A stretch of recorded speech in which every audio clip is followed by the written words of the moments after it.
पाठ 12 हिंदी में है, रहीम के दोहे। क्या है? रहीम के दोहे। तो रहीम के दोहे जो है ये बहुत ही शिक्षाप्रद है। क्या है? शिक्षाप्रद। जीवन में इस दोहे का अनुपालन यदि हम करते हैं तो हमारा जीवन सफल हो जाएगा, शांतिपूर्ण तरीके से बीतेगा। नहीं तो क्या है इनके दोहे, हम ध्यान देते हैं एक पर। जो रही में उत्तम प्रकृति का करी सकते कुसंग, चंदन विष व्याप्त नहीं लपटे रहते भुजंग। रहीम कवि कहते हैं कि उत्तम माने सबसे अच्छा, उत्तम माने सबसे अच्छा, और प्रकृति में स्वभाव होता है। नहीं तो जो सबसे अच्छे स्वभाव के लोग होते हैं उनको का करी सकत कुसंग, उनको कुसंग माने गलत लोगों का संग भी, गलत लोगों का साथ भी उनको प्रभावित नहीं करता है।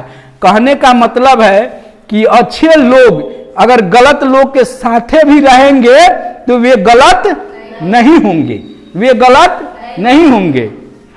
जैसे चंदन विष व्याप्त नहीं लपटे रहत भुजंग। चंदन का जो पेड़ होता है, जिसको चंदन टीका लगाते हैं, इसका पेड़ होता है, बहुत ही सुगंधित होता है। नहीं तो चंदन के पेड़ में भुजंग माने सांप, जहरीला सांप, नहीं सांप जो है उस चंदन के पेड़ को लिपटे हुए रहता है। चंदन के पेड़ में कौन लिपटा हुआ रहता है? सांप लपटा हुआ रहता है, और सांप के अंदर विष भरा हुआ रहता है, जहरीला विष, जहर भरा हुआ रहता है। तो क्या चंदन का लकड़ी विषैला हो जाता है? नहीं। तो रहीम कवि कहते हैं कि जिस तरह चंदन के पेड़ में सांप लपेटे हुए रहता है उसको, तो सांप का विष चंदन के पेड़ में नहीं जाता है। उसी तरह गलत लोगों के साथ यदि कोई अच्छा स्वभाव का लोग है तो वह गलत नहीं होता है। संगति से यहां ये समझा रहे हैं कि कोई प्रभाव नहीं पड़ता है।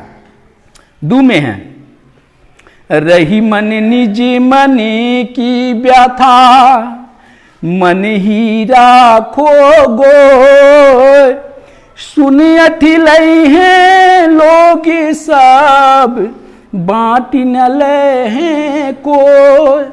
रहीम कवि कहते हैं निज माने अपना, निज माने अपना, व्यथा माने दुख दर्द। कह रहे हैं कि अपने मन की दुख को, अपनी मन के दर्द को, नहीं मन ही राखो गोय, गोय माने गुप्त, छुपाकर, अपने मन में ही छुपाकर रखो। यानी कोई दुख तकलीफ यदि आपको है तो उसको अपने मन में ही छुपाकर रखिए। नहीं सुनी अठी लई हैं लोग सब, बांट न ले हैं कोई। अगर आप अपना दुख आप अपने दोस्त को कहेंगे, मित्र को कहेंगे, पड़ोसी को कहेंगे, संबंधी को कहेंगे, तो वे बड़ी चाव से सुनेंगे। आपका दोस्त खूब ढंग से सुनेंगे और हाँ में हाँ भर के वो सारा दोस्त जब सुन लेंगे तब फिर दूसरी मर्तबा, दूसरी बार जब जरूरत वैसा होगा कि उससे अनमन आपकी हो जाएगी, आपका संबंध उससे ठीक नहीं रहेगा, तब वे क्या करेंगे? आपको हंसना शुरू करेंगे, आपका खिल्ली उड़ाना शुरू करेंगे। क्या कहकर? जो दुख आप उसको बतलाए हुए हैं उस दुख की चर्चा करके और वह आपको हंसना शुरू करेंगे, आपका मजाक उड़ाना शुरू करेंगे। वही कह रहा है कि सुनी अठी लई हैं लोग सब, दुख आप हित जानकर बताइएगा और उसी का फायदा वो उठा लेगा। क्या करेगा? उस दुख को बार बार कहेगा और वो मजाक बना देगा, हंसेगा कि भले इसको कष्ट है, अच्छा हुआ इसके पास ऐसे नहीं है। इसलिए रहीम कवि कहते हैं कि अपने मन के दुख को अपने मन में ही दबा के रखिए, मन में ही गुप्त करके रखिए। आप दूसरे को दुख बताइएगा तो वह आपको मदद भी नहीं किया, मदद किया तो मदद भी नहीं करेगा और वह आपका दुख बांटेगा भी नहीं, सिर्फ आपकी खिल्ली उड़ाएगा, आपका मजाक उड़ाएगा। ठीक है। 3 नंबर में देखिए, रही मन धागा प्रेम का, मत तोरे चटका, जोड़े से फिर ना जुड़े, जुड़े गांठ परी जाए। देखिए धागा आप लोग समझते हैं, जो घर में कपड़ा या दर्जी के यहाँ कपड़ा सीने के लिए धागा रहता है, उस धागा को हम तोड़ देंगे तो जुड़ेगा नहीं, जुड़ जाता है, धागा जुड़ेगा लेकिन उसमें गांठ हो जाएगा, बार बार आपका हाथ उस गांठ पर आ जाएगा, या कपड़ा को फिर सीना होगा तो वह गांठ वहां क्या करेगा, रुकावट बन जाएगा, अड़ेगा। तो रहीम कवि कहते हैं कि रही मन धागा प्रेम का, यदि आपकी मित्रता किसी से है, दोस्ती किसी से है, रिश्तेदारी आपकी किसी से है, तो उसे मत तोड़े चटकाए, उसे मत तोड़िए, नहीं उससे अपनी दोस्ती को मत तोड़िए, कुछ आप भी सहन करके, कुछ उसका बात भी बर्दाश्त करके अपनी दोस्ती को बरकरार रखिए। जोड़े से फिर न जुड़े, जुड़े गांठ पड़ी जाए। यह प्रेम की उपमा यहां किस चीज से दे रहा है रहीम कवि? धागा से, कि प्रेम किसके समान है? धागा के समान है। यदि किसी से आपका प्रेम, नेह, संबंध, मित्रता टूट जाती है, तो जिस तरह धागा के टूटने पर, जोड़ने पर गांठ पड़ जाता है, उसी तरह आपका प्रेम, संबंध, रिश्ता टूटने पर वह हमेशा याद रहता है। दोस्त हैं, किसी से यदि टूट जाता है तो जब फिर मिलते हैं हम लोग, फिर से यदि दोस्ती हो जाती है, तो वह बात हम याद रखते हैं कि इस कारण से इनसे एक बार मेरी दोस्ती टूटी हुई है, पता नहीं फिर ये दोस्ती रहेगी कि नहीं रहेगी। इसलिए कह रहे हैं रहीम कवि कि यदि दोस्ती है तो जल्दी उससे तोड़िए नहीं, ये नहीं तो एक बार टूट जाएगा तो वह जीवन भर गांठ जैसे पड़ जाएगा, लगेगा कि ये दोस्ती फिर टूटेगा कि चलेगा। मन में गांठ समझते हैं, मन में उसके प्रति हमेशा संशय बना रहता है, मन में हमेशा संशय बना रहता है कि पता नहीं कब धोखा देकर ये चल जाए। नहीं उसके बाद देखिए, तरुवर फल नहीं खाते हैं, सरवर पिए ही न पानी, कही रहीम पर काज हित, संपत्ति संचय सुजान। रहीम कवि कह रहे हैं, तरुवर माने पेड़ होता है, जैसे आम का पेड़ आप लोग देखे हैं, लीची का पेड़ देखे हैं, तो आम और लीची जो फल देता है स्वयं खा लेता है, स्वयं खा लेता है। आम अपना फल खाता है, पेड़ फल खाता है, लीची अपना पेड़ खाता है। कोई भी फल का जो पौधा या पेड़ होता है वह अपने फल को स्वयं खाता है, तो फिर फल देने से क्या फायदा है? तो फिर फल क्यों देता है? वह फल दूसरे के लिए देता है, परोपकार के लिए देता है, धर्म के लिए देता है, नहीं वह फल तो खाता नहीं है। उसी तरह सरोवर पिए ही न पानी, सरोवर मीन्स क्या होता है? तालाब होता है, नदी होता है, तालाब होता है। तो तालाब या नदी में जो पानी रहता है उसका प्रयोग, उस पानी का उपयोग वह तालाब या नदी करता है कि दूसरा कोई करता है? दूसरा कोई करता है। वह अपने पानी को स्वयं तो नहीं पीता है, तो फल जो है, वृक्ष जो है, फल दूसरे के लिए देता है। तालाब या नदी जल दूसरे के उपकार भलाई के लिए देता है। उसी तरह कह रहा है कि कही रहीम पर काज हित, संपत्ति संचही सुजान। कहने का मतलब है कि आप गांव में रहते हैं तो गरीब भी रहते हैं, अमीर भी रहते हैं, और कोई कोई ऐसा आदमी है जिसको काफी दिक्कत भी रहती है। तो कह रहा है कि यदि संपत्ति आपके पास है तो आप उस पेड़ और तालाब नदी से सीखिए कि वह जो है पेड़ दूसरे के लिए फल देता है, हाँ तालाब दूसरे के लिए जल देता है। उसी तरह यदि आपको संपत्ति है तो आप भी किसी गरीब को मदद कीजिए, नहीं किसी के हित मौका पर, जैसे कोई परिस्थिति किसी को पैदा हो जाता है, वहां उसको दिक्कत है, तो उस मोड़ पर क्या करना है? मदद करना है, उसका सहयोग करना है। यह नहीं सोचना है कि नहीं संपत्ति मेरे लिए है, हम इनका सहयोग क्यों करें, नहीं तो चलेगा नहीं। इसलिए यदि संपत्ति है तो वहां उनकी मदद करना है। रही में देखी बड़े ने को लघु नदी जय डारी, जहां काम आवे सुई कहा करे तरवारी। रहीम कवि कह रहे हैं कि रहीम में देखी बड़े को, बड़ा आदमी को, बड़ा आदमी का मतलब धनी मनी या कोई बड़ा पदाधिकारी नहीं, तो बड़े आदमी को अगर आपके संपर्क में आ जाए, तो आपके संपर्क में यदि छोटा पहले से कोई आदमी है तो उसकी भी अनदेखी हम नहीं करेंगे। यदि संगति बड़े लोग से हो जाती है तो क्या हम छोटे लोग जो पूर्व में मेरे साथे थे हम उसको भूल जाएंगे? नहीं भूलेंगे। क्यों?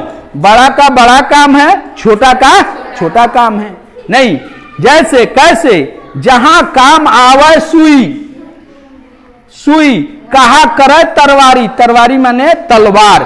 कह रहे हैं कि जहां सुई का काम आएगा वहां तलवार से काम होगा? नहीं होगा। सुई का काम सुई से होगा, तलवार का काम तलवार से होगा। तो अमीर आदमी या बड़ा आदमी का भी अपना काम है और छोटा आदमी है उसका भी अपना काम है। इसलिए हम बड़ा छोटा का भेद नहीं करेंगे। क्या? चलिए उसके बाद रही मन वे नरे मर चुके, जे कहूँ मांगनी जाही, उनते पहले वे मुए, जिन मुखी निकी सत्य नाही।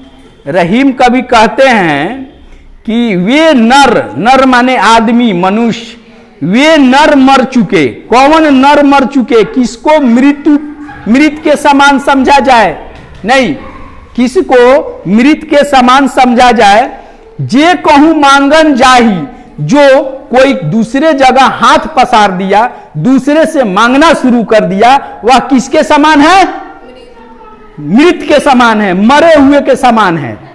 जिसने दूसरे के पास अपना हाथ पसार दिया वे मृत के समान है, मरे हुए के समान है। नहीं, उनते पहले वे मुए, जिन मुख निक्षत नाही। लेकिन जो मांगने चले वे तो मरे हुए के समान है ही, लेकिन उनसे भी पहले उनको मृत समझना चाहिए।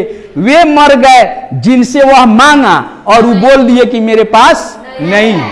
अगर हाथ पसार दिया कि मुझे दीजिए, तो वह तो हाथ पसार दिया, मांग दिया, तो वह मृत के समान है। लेकिन जिसके सामने वह अपनी हाथ को फैलाया कि मेरी मदद कीजिए, और वह आदमी कह दिया कि नहीं, तो इससे पहले वही मृत के समान है जो नहीं कहा। यो रही में सुखे होते हैं उपकारी के संग, बाटन बारे को लगे ज्यों मेहंदी का रंग।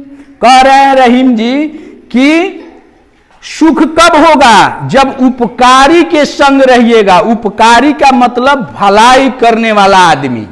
उपकार माने भलाई होता है, उपकारी माने उपकार करने वाला, भलाई करने वाला आदमी। नहीं, तो उसके संग रहने पर थोड़ा क्या होगा? सुख होगा। किसके साथ रहने पर? भलाई करने वाले लोग के साथ रहने से सुख होगा। जैसे बाटन बारे को लगे ज्यों मेहंदी का रंग। यदि मेहंदी बांटने के लिए दे दिया जाए तो मेहंदी का रंग अपने हाथ में भी लग जाएगा, लगेगा कि नहीं? कहने का मतलब है जैसा चीज हाथ में रखिएगा उसका प्रभाव, उसका रंग आपके हाथ में भी लगेगा। उसी तरह जैसे आदमी के साथ रहिएगा वैसे ही हो जाइएगा। यदि उपकारी के साथ रहिएगा तो सुख की अनुभूति होगी।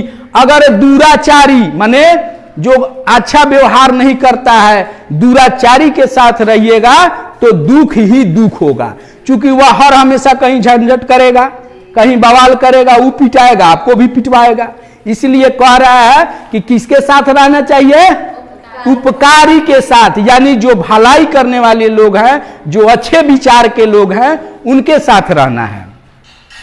कारज धीरे होते हैं, काहे होते अधीर, समय पाई तरुवर फले, के तक सींचो नीर। रहीम कवि कह रहे हैं कि कोई भी काम, किसी भी काम में समय लगता है, किसी भी काम में समय लगता है। आप छठा क्लास में आ गए, इसके पहले 5 क्लास पास हुए, 5 क्लास में पढ़े नहीं, तब ना आप छठा क्लास में आए, तो किसी भी काम में समय लगता है। नहीं तो कह रहा है कि कोई भी काम धीरे धीरे होता है, उसमें समय लगता है। काहे होत अधीर, अधीर का मतलब तुम क्यों हड़बड़ कर रहे हो, तुम क्यों बेचैन हो जा रहे हो, नहीं, तुम धैर्य नहीं रख रहे हो। अधीर का मतलब धैर्य नहीं रखने वाला, तुम धैर्य क्यों खो रहे हो? धैर्य खोने की जरूरत नहीं है। किसी भी काम में समय लगता है और काम धीरे धीरे होता है। समय पाई तरुवर फले, केतक सींचो नीर। समय पाई, तरुवर माने पेड़। आप आम का पौधा आज लगाइएगा और आज इस पर 50 बाल्टी 100 बाल्टी पानी दे दीजिएगा, तो कल से तो फल देगा? देगा? नहीं देगा। आप पौधा आज लगाए, उसको आज पूरा तालाब का पानी भी उस पर डाल दीजिएगा तो वह फल नहीं देगा। उसके फल देने का समय होता है, नहीं, वह अपने समय पर आएगा तब वह फल देगा। तो वही समझा रहे हैं कि केतक सींचो नीर, नहीं, किसी भी पेड़ पर कितना ही आप सींचो, नीर माने जल, नीर माने जल, और सींचो माने पानी दो, पटाओ, तो कितना ही पेड़ पर हम पानी देंगे तो वह पेड़ फल कब देगा? अपने समय पर ही देगा। इसलिए कोई भी काम में हम अधीर नहीं होंगे, अपने धैर्य को नहीं खोएंगे, हम घबराएंगे नहीं, क्योंकि किसी भी समय कार्य में क्या होता है? समय लगता है। समय आएगा वह काम भी होगा। जिस तरह पेड़ जो है अपने समय के अनुसार क्या करता है? फल देता है। नहीं तो यह रहीम के दोहे जो है बहुत ही शिक्षाप्रद है। इसके प्रश्न को बनाइएगा, जहां दिक्कत होगा हम फिर बताएंगे। धन्यवाद।